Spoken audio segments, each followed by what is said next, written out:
మొసళ్ళు, నదుల మొసళ్ళు, పాములు మళ్ళీ భారత్ మన ఆధునిక శస్త్రాలను వదిలిపెట్టి కంప్లీట్గా ప్రిమిటివ్ సైడ్ వెళ్ళిపోయిందా? మళ్ళా పురాతన ఏవైతే రాజులు మొసళ్ళు, పాములు, తేళ్ళు ఇస్తున్న చూడు ఆ స్టేజ్కి వెళ్ళిపోయిందా? దాని మీద ఒక చర్చ చేద్దాం. దాని తర్వాత మన పోలవరం ప్రాజెక్ట్ మీద కూడా ఒకటి ఉన్నది, దాని మీద చర్చ చేద్దాం. నాటో అమెరికా యొక్క పెత్తనాన్ని పక్కకు జరగమంటుంది. అమెరికా కంప్లీట్గా ఫ్యూరియస్ అవుతుంది. మళ్ళీ భారత్ యొక్క ఆపర్చునిటీ ఏముంది దాన్ని డిస్కస్ చేద్దాం. రాఘవ్ చెడ్డా, సో భారతీయ జనతా పార్టీ తీర్థం తీసుకుంటాడా లేదా అసలు రాఘవ్ చెడ్డా రాజకీయాలు ఎటువైపు మనకు సంకేతాలు ఇస్తున్నాయనే దాని మీద చర్చ చేద్దాం ఫ్రెండ్స్. సో జై శ్రీరామ్ అందరికీ. సో లెటస్ డైరెక్ట్ చిట్టా లోపలికి పోదాం. ఇక్కడ నేను క్యాప్షన్ కూడా నేను అదే పెట్టిన, బార్డర్ పే జాన్వర్ నహీ, బార్డర్ పే డిజిటలీ జవాన్ బైఠా హై అని. అంటే బార్డర్ దగ్గర మీకు జంతువులు ఏం లేవు, నిజంగా చెప్పాలనంటే జవాన్లు ఉన్నారు, డిజిటల్గా కూర్చున్న జవాన్లు ఉన్నారు. దీని మీదనే చర్చ. ఇప్పుడు రియల్ ప్రాబ్లం ఏందనంటే ఫ్రెండ్స్, ల్యాండ్ మీద ఏం జరుగుతుందని అనేది మనకు ఒక అందరికీ క్లారిటీ ఉంది. బట్ నీళ్ళ దగ్గర ఏం జరుగుతుంది అనేది ఒక పెద్ద ఇష్యూ. నీళ్ళ దగ్గర ఏముంది గిరీష్, భారత్ నేవీ ఉంది కదా అని అంటే, బంగ్లాదేశ్ ఇంకా మన భారత్ మధ్యలో బార్డర్ ఏదైతే ఉంటుందో చూడు, అది ఒక నది. ఆ నది అనేది చాలా కీలకం. అక్కడ భారత యొక్క నేవీని డిప్లాయ్ చేయడము అని అంటే చాలా ఇబ్బందికరమైన విషయం. అక్కడ ఎవరు ఉంటారు, ఏంది యాక్చువల్లీ ఈ పాములది, ఈ మొసళ్ళది తేడా, న్యూస్ ఏంది? మనం వాట్సాప్ ఫార్వర్డ్లం కాము, ఆధారాలతోనే మీ చిత్రగుప్తు. కాబట్టి ఇప్పుడు జాగ్రత్తగా వినండి. ఇప్పటిదాకా నడిచిన కథనం ఒకటి, యాక్చువల్గా జరుగుతుందాడ ఇంకొకటి. ఇండియా బంగ్లాదేశ్ బార్డర్ తీసుకుంటే మీరు సుమారు 4096 కిలోమీటర్ల బార్డర్ అది. అందులో నుంచి 3100 కిలోమీటర్లు కంప్లీట్గా ఫెన్స్ చేసి పెట్టేసింది భారత రక్షక బలగాలు. అందులో నుంచి 700 కిలోమీటర్లు ఏదైతుందో అది అన్ఫెన్స్డ్ ల్యాండ్ ఉన్నది. ఈ 700 కిలోమీటర్ల అన్ఫెన్స్డ్ ల్యాండ్లో 175 కిలోమీటర్ ప్యూర్ రివర్ ఉన్నది. ఈ ప్యూర్ రివర్ మీద నువ్వు ఫెన్సింగ్ వేయాలని అంటే పొరగల మజాక్ కాదు. ఇక్కడ ట్విస్ట్ స్టార్ట్ అవుతుంది. ఏందనంటే, ఈ రివర్ని ఎవడు క్లెయిమ్ చేసుకోవాలనంటే ఇది నాది, ఇది నీది, ఈ నీళ్ళు నువ్వు తాగొద్దు, ఆ నీళ్ళు నువ్వు తాగొద్దు అని అన్నట్టు మనం పెట్టలేము. ఎందుకు అనంటే ఇది బ్రహ్మపుత్ర గంగా డెల్టా సిస్టమ్ కంప్లీట్గా. సో ఆబ్వియస్గా ఇక్కడ నువ్వేం చేయాలా, నేనేం చేయాలని చెప్పి కండిషన్స్ ఏం మాట్లాడుకోలేము. రూల్స్ పెట్టుకున్నా ఏ రకంగా రూల్స్ పోతాయని అనేది మనం అందరం ఆలోచిద్దాం. ప్రతిసారి ఎప్పుడైతే మాన్సూన్ వస్తుందో కంప్లీట్గా ఈ రివర్ చాలా అన్స్టేబుల్ ఉంటుంది. రివర్ సిస్టమ్ ఎక్కడ తీసుకున్నా అన్స్టేబులే ఉంటుంది ప్రపంచం మొత్తంలో. ఎందుకు అని అంటే నదులు తన దారి కూడా మర్రుతూ ఉంటాయి. అలా ఎప్పుడైతే ఈ కోర్స్ చేంజ్ చేస్తుందో నది, దారి మరలిస్తుందో, అప్పుడు ఏమవుతుంది, ఈ నది ఇట్లా పోయేది సపోజ్ ఇట్లా పోయింది అని అంటే ఖచ్చితంగా ఇక్కడ ఉన్న ల్యాండ్ మొత్తం డిసపియర్ అవుతుంది. అప్పుడు ఏమైతాయి అని అంటే శాండ్ బార్స్ అపియర్ అవుతాయి. అంటే నీకు ఏమైంది అని అంటే ఏదైతే భూమి ఇయ్యాలు ఉన్నదో అది రేపు నీళ్ళల్లో ఉండొచ్చు. సో నువ్వు ఎక్కడికైనా ఫెన్స్ చేస్తావు, ఇయ్యాల వేసిన ఫెన్సు రేపు నీళ్ళల్లో ఉండొచ్చు. సో నువ్వు ఫెన్స్ చేయడము నీళ్ళ మీద అని అనేది కంప్లీట్గా ఒక నిజంగా చెప్పాలంటే ఒక యానిమేటెడ్ సినిమానే ఆర్ మీ ఇమాజినేషన్. అయితే ఇప్పుడు మొత్తం వాట్సాప్లలో ఏదైతే ఫార్వర్డ్ జరుగుతున్నది చూడు, క్రొకడైల్ థియరీ అని చెప్పి మనం మాట్లాడుతున్నాం చూడు. ఈ క్రొకడైల్ థియరీ ఏంది, అసలు యాక్చువల్గా ఏం జరుగుతున్నది అనేది మీద మాట్లాడదాం. మనం కూడా మూర్ఖులం కావద్దు, మనం కూడా ఏది పడితే అది ఫార్వర్డ్ చేయొద్దు, ఏది యాక్చువల్గా ఏం అర్థం చేసుకుందని చూసుకోవాలి. ఎవడో ఒకడు కోన్కిస్కా గుట్టంగా ఫార్వర్డ్ చేయగానే దాడికి పోవద్దు. Because you are living in Bharat, Modi's Bharat, digital Bharat. So ఏం జరుగుతుంది ఏందని అనేది చాలా క్లియర్ కట్గా మాట్లాడదాం. ఇప్పుడు అందరికీ తెలిసింది ఏందని అంటే, now let us drill with facts. ఇదైతే ఏరియా 175 కిలోమీటర్ రేంజ్ ఏదైతే ఉంది చూడు, కంప్లీట్గా ఇది జంగల్తో కవర్ అయి ఉన్నది. అది కూడా మామూలు జంగల్ కాదు, డెన్స్ రివర్ జంగల్ ఉన్నది అని అంటే అక్కడ మ్యాంగ్రూవ్స్ ఉంటాయి, అంటే సుందర్బన్స్ కనిపిస్తాయి. సుందర్బన్స్ ఉన్నాయి, మ్యాంగ్రూవ్స్ కనిపిస్తున్నాయి అని అంటే అది ఖచ్చితంగా క్రొకడైల్కి ఒకటి హ్యాబిటెంట్ అవుతుంది. మంచిగా క్రొకడైల్ ఆడ మంచిగా ఉంటాయి, పెరుగుతాయి. అవి తన జీవన శైలిని కూడా ఆనందంగా గడుపుకోనికే ప్రయత్నం చేస్తాయి. మొసళ్ళు, పాములు కూడా న్యాచురల్గా ఉంటాయి. వెన్ మ్యాంగ్రూవ్స్ ఉన్నాయనంటే నీకు పాములు కూడా కనిపిస్తాయి. అయితే ఇవాళ భారత్ క్రొకడైల్స్లని యూజ్ చేస్తుందా సెక్యూరిటీ కోసము అనేది నిజంగా వింతైన ప్రశ్న. భారత్ పరిస్థితి గాడిదాకు వచ్చిందా జంతువులను యూజ్ చేయాలని అంటే కొన్ని ప్రశ్నలు మీ మధ్యలో మీరు వేసుకోవాలా. ఏందని అంటే క్రొకడైల్స్ అనేది అక్కడ ఉన్న న్యాచురల్ రెసిడెంట్స్. అవి బిఎస్ఎఫ్ రిక్రూట్మెంట్ కావు. ఏదో మొసలిని తీసుకొని వచ్చి దానికి ఒక ఆధార్ కార్డు ఇచ్చి నువ్వు ఇప్పటి నుంచి భారత్ యొక్క బిఎస్ఎఫ్ జవాన్వి, నువ్వు భారత్కి పనిచేయాలని చెప్పి దాని మెడలో ట్యాగ్ వేయలేదు, దానికి జీపీఎస్ ట్రాకర్ పెట్టలేదు. నువ్వు జీపీఎస్ ట్రాకర్ మొసలికి పెట్టి బిఎస్ఎఫ్లో రిక్రూట్ చేసినా, బార్డర్ సెక్యూరిటీ ఫోర్స్లో రిక్రూట్ చేసినా, మొసలి ఈడు భారతీయ ఆధార్ కార్డు ఉందా లేదా బంగ్లాదేశ్ ఆధార్ కార్డు ఉందా అని చెప్పి దానికి తెలియదు. ఒక పాము ఏదైతే లోపల నీళ్ళల్లో ఉంటుందో దానికి ఖచ్చితంగా ఎవడైతే స్మగుల్ చేస్తుండో వాడిని ఎట్లా పట్టుకోవాలనో తెలియదు. దానికి షికారు చేసుకొని దాన్ని కడప నింపుకున్నాడు తెలుసు తప్ప ఒక స్మగ్లర్నో లేకపోతే ఒక చొరబాటుదారనో పట్టుకోరు. సో వైల్డ్ లైఫ్ డజంట్, ఒక బార్డర్ ఎస్ఓపి అని అంటారు కదా, స్టాండర్డ్ ఆపరేటింగ్ ప్రొసీజర్స్ అని, ఒక జంతువు జాన్వర్ ఇస్ తరీకేసే కైసా బిహేవ్ కర్ సక్తా అని అనేది ఫస్ట్ మీ మధ్యలో క్వశ్చన్ రావాలి. క్రొకడైల్ హ్యూమన్స్ అని చెప్పి మాట్లాడితే ఇప్పుడు మొసల్కి కానీ పాముకి కానీ ఈయన ఫిషర్మ్యాను, ఈయన స్మగ్లరు, ఈయన విలేజరు, ఈయన చొరబాటుదారుడు అని చెప్పిన ఏమైనా ఇంటెలిజెన్స్ ఉంటుందా? మొసళ్ళకు కానీ పాములకు కానీ తేవులకు కానీ ఆ కాడికి వస్తే జాన్వర్లకు జంతువులకు జీరో ఇంటెలిజెన్స్ ఉంటుంది, జీరో డిస్క్రిమినేషన్ ఉంటుంది. వాళ్ళకు తెలిసిందల్లా ఒకటే ఇన్స్టింక్ట్, వేటాడాలా, తినాలా, కడప నింపుకోవాలా. మళ్ళా దీంతో బార్డర్ సెక్యూరిటీ ఎట్లా చేస్తారు, అసలు ఏంది, ఏం సంకేతం ఇద్దామని అనుకుంటుంది భారత్ అని చెప్పి మనం అందరం జర ఆలోచించాలి ఫ్రెండ్స్. మీరు చెప్పే కంటే ముందు కూడా కొంచెం జర ఆలోచించాలి. ఎప్పుడైతే ఆలోచించాలా అని చెప్పి నేను చెప్తున్నానో కంప్లీట్గా ఇప్పుడు నేను ఇక్కడ క్లియర్ కట్గా ఒకటి పెట్టిన, ఒక బార్డర్ ఫోటో పెట్టినా, ఇక్కడ బార్డర్ సెక్యూరిటీ ఫోర్స్ బోట్ పెట్టినా, అక్కడ మొత్తం నేను సెన్సార్స్ పెట్టిన. ఏంది గిరీష్, ఏం జరుగుతుంది గిరీష్, ఈ ఇమేజ్ మీ మనసులో జర గట్టిగా పెట్టుకోండి. ఇప్పుడు ఇది ఏమవుతుంది అని అంటే ద రియల్ స్ట్రాటజీ వస్తుంది. అంటే silent, deadly and it is digital. చిత్రగుప్తే చేయగలుగుతుంది ఇట్లాంటి ఇన్వెస్టిగేషన్.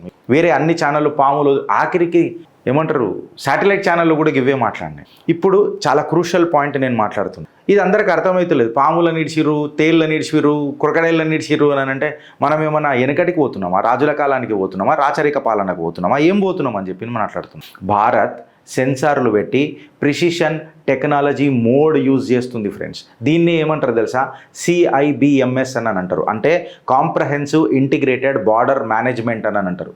ఇది నెత్తిలో రిజిస్టర్ చేసుకోండి, CIBMS.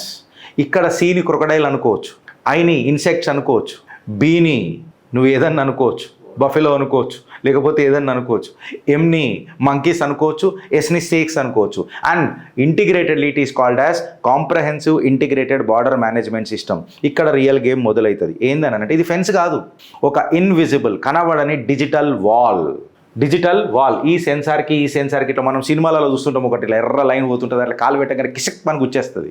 సో ఒక ఇన్విజిబుల్ డిజిటల్ వాల్ తయారు చేసింది భారత్. దీన్ని పాములు, మొసళ్ళు అని చెప్పి వాట్సాప్లలో నడుపుతున్నారు. ఆ సుందర్బన్లలో క్రొకడైళ్ళు, పాములు ఇయ్యాలటి నుంచి కావు, నువ్వు పుట్టకుందటి నుంచి ఉన్నాయి ఆడ, ఇలా కొత్తగా మాట్లాడు కాదు. అయితే ఈ CIBMS ఏం చేస్తుంది అని చెప్పి మాట్లాడితే 24 గంటల పాటు సర్వలెన్స్ చేస్తుంది. ఇది ఏం చేస్తుంది అని అంటే దీనిలో థర్మల్ కెమెరాస్ పెట్టిండ్రు. ఈ థర్మల్ కెమెరాస్ ఏం చేస్తాయనంటే బాడీ హీట్ని డిటెక్ట్ చేస్తాయి డార్క్నెస్లో కూడా. అంటే మనుషులు వస్తున్నప్పుడు వాళ్ళ టెంపరేచర్ని సెన్స్ చేస్తుంది. ఇది ఏంది అని అనేది వీటికి లేజర్ ట్రిప్ సెన్సర్స్ ఉంటాయి. అంటే ఇన్విజిబుల్ డిటెక్షన్ లైన్స్. ఇక్కడికైనా ఇట్లా ఓంగని ఇట్లా కాలు పెట్టగానే కసక్ మన పడుతుంది చూడు, ఆ లైట్ కనిపిస్తేనేమో నువ్వు దాని మీద పెట్టవు, లైట్ కనబడకపోతే ఈడొక సెన్సర్ పెట్టినా వీడికైనా కనబడని ఒక లేజర్ పోతున్నది, నీకు కంటికి కనబడతలేదు హ్యూమన్ కంటికి. అప్పుడు ఏమవుతుంది, నువ్వు ఈ ఏళ్ళ మధ్యలో పెట్టినావు అనుకో, దీనికి సిగ్నల్ పోతుంది. అంటే ఖచ్చితంగా ఈ గేట్ అనేది బ్రేక్ అయింది కదా. సో ఇట్లాంటి గ్రౌండ్ సెన్సర్స్ పెట్టిండ్రు. ఇది మూమెంట్ని డిటెక్ట్ చేస్తుంది, వైబ్రేషన్ని డిటెక్ట్ చేస్తుంది.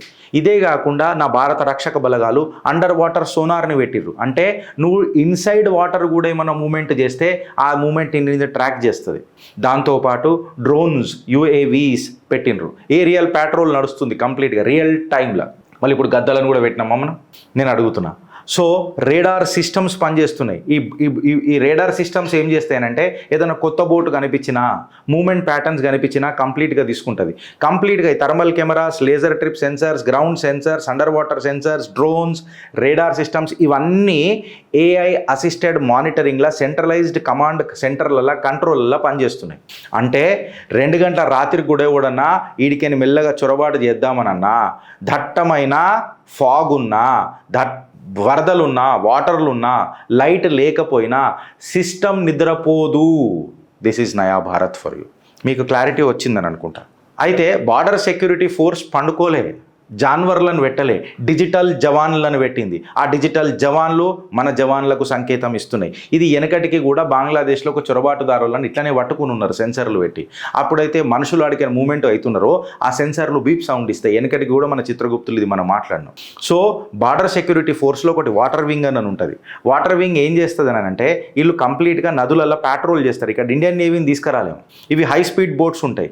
ఇది వరదలల్లా పెద్ద పెద్ద కరెంట్స్ వచ్చినప్పుడు జీరో విజిబిలిటీ ఉన్నప్పుడు ఈ వాటర్ వింగ్ పనిచేస్తుంటుంది. వీళ్ళు జనరల్గా ఏమేమి ఆపరేట్ చేస్తారు అని అంటే ఈ చొరబాటుదారులను నిఘా లెక్క కంటికి రెప్పలాగా భారత బార్డర్ని సేఫ్గా చూసుకోనికి ప్రయత్నం చేస్తుంటారు.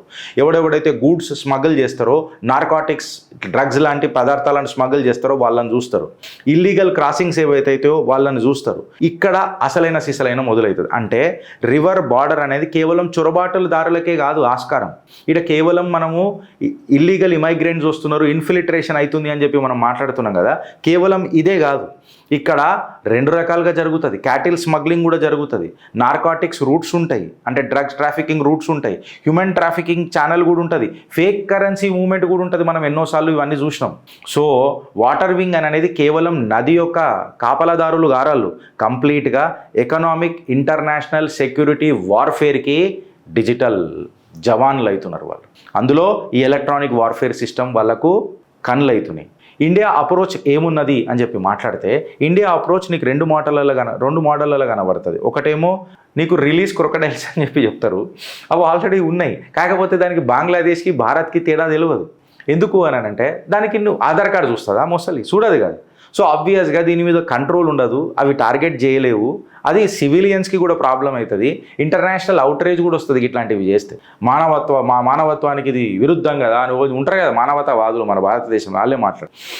మోడల్ 2 అప్రోచ్ అయింది నా భారత్. ఏం చేసింది అని అంటే ఇంటెలిజెన్స్ సర్వేలెన్స్ గ్రిడ్ పెట్టింది, ప్రిసిషన్ డిటెక్షన్ చేసింది, మినిమం హ్యూమన్ ఎర్రర్ లేకుండా ఎవడెవడైతే ఎంటర్ అవుతాడో ఈ నార్కాటిక్స్ని, స్మగ్లింగ్ని, క్యాటిల్ని, హ్యూమన్ ట్రాఫికింగ్ని, ఫేక్ కరెన్సీని కంప్లీట్గా మూవ్మెంట్ తీసుకుంటున్నది. అంటే ఒక స్కేలబుల్ సిస్టమ్ మీ ముంగటికి వచ్చింది.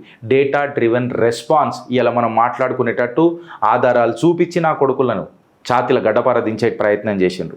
ఇది జంగల్ లాజిక్ కాదు ఫ్రెండ్స్, ఇది national security legacy or strategy or logic అని అంటారు. అంటే మ్యాజిక్ ఏం లేదు.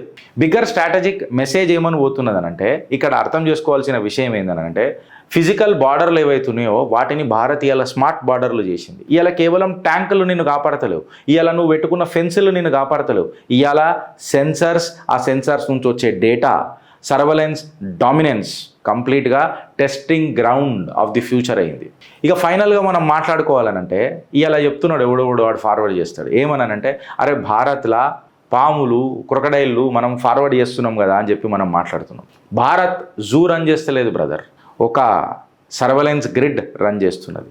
అందుకే నేను ఏమన్నా ఇప్పటిదాకా, బార్డర్ పే జాన్వర్ నహీ డిజిటల్ జవాన్ బయట హై ఆ సిస్టమ్ కభీ సోతాని. జంతువులు లేవు బార్డర్ మీద. ఇవాళ మన జవాన్లు ఉన్నారు, డిజిటల్ జవాన్లు ఉన్నారు. ఈ డిజిటల్ జవాన్లు నిద్రపోరు. ఎవడెవడైతే భారత్ మీద కన్నెర్ర చేస్తాడో వాడికి నిద్ర లేకుండా చేస్తారు. సో నది ఎట్టి పరిస్థితుల్లో ఆగదు, మా అందరికీ తెలుసు. ప్రకృతి ఎవరి కోసం ఆగదు, నది కరెంట్ ఆగదు, నది ఫ్లడ్ ఆగదు. అట్లనే నా బార్డర్ సెక్యూరిటీ ఫోర్స్ కూడా సురక్ష నిఘా ఆపదు. స్నేక్స్ అండ్ క్రొకడైల్స్ అన్నది ఐడియా కాదు బ్రదర్, CIBMS. మీకు అర్థమైంది అనుకుంటే ఇప్పుడు కంప్లీట్గా. ఒక్క 175 కిలోమీటర్ ఆఫ్ ది రివర్ని ఒక్క BSF ఎవ్రీ సింగిల్ నైట్ కాపాడుకుంటూ వస్తుంది. సో పాములు ఏమంటారు ఇంకా అవి మొసళ్ళు మోసపోకుర్రి, వాట్సాప్ యూనివర్సిటీని ఫార్వర్డ్ చేయకుండా. యాక్చువల్గా ఏంది అని అనేది నేను ఆల్రెడీ ఇది వెనకటికి 4-5 నెలల కింద కూడా ఒకసారి మాట్లాడినా. ఇట్లాంటి చొరబాటుదారులను క్రాక్ చేసింది మన బార్డర్ సెక్యూరిటీ ఫోర్స్ అని. రక్షక బలగాలకు జై. ఇట్లాంటి డిజిటల్ సర్వేలెన్స్ గ్రిడ్ తయారు చేస్తున్న ఆత్మనిర్భర్ భారత్ వైపు వాళ్ళందరికీ జై. బోలో భారత్ మాతాకి జై.